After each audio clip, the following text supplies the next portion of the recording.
তো গাইস, আজকে আমরা সেই গাড়িটা রিভিউ নিয়ে চলে আসলাম। তো অনেকটা রাত হয়ে গেল, তো তোমরা অবশ্যই ভিডিওটা দেখতে থাকো। আর এখন এখানে দেখতে পাচ্ছ গাড়িটার গাইস আমরা ওপেন দেখানোর চেষ্টা করছি শর্ট ভিডিওর মাধ্যমে, আর পুরো বিস্তারিত ভিডিওটা তো তোমাদের সবার লাস্টে দিয়ে দেবো। তো গলাটা দেখতে পাচ্ছ তোমরা, ফকটা হেভি ফক এবং খুব মজবুত করে লাগানো আছে। সাইডে এই কাজগুলো এক্সট্রা বাড়ানো হয়েছে।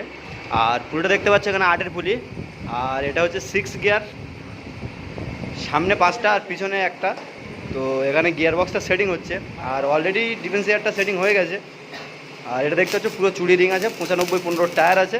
তো ডিটেলসে রাত্রেবেলা কতটা পরিষ্কার দেখতে পাচ্ছ কিনা আমি জানি না, কিন্তু বিস্তারিত তোমরা ভাই চ্যানেলের সাথে জুড়ে থাকো, বিস্তারিত তোমরা জানতে পারবে। আর পাতি সেটগুলো লাগানো হয়ে গেছে, দেখতে পাচ্ছ হেভি ক্যাপাসিটি, পুরো 4 টন ক্যাপাসিটি। আর এই সাইডে দেখতে পাচ্ছ আমাদের মোস্তান কাজ করছে, ওই স্টারিংয়ের বক্স বানানোর চেষ্টা করছে। আর এই সাইড থেকে গাইস আমাদের পুরো গাড়িটাতে ইউ বোল্টগুলো নতুন দেওয়া হয়, পাতিগুলো ফার্স্ট পাতি সেকেন্ড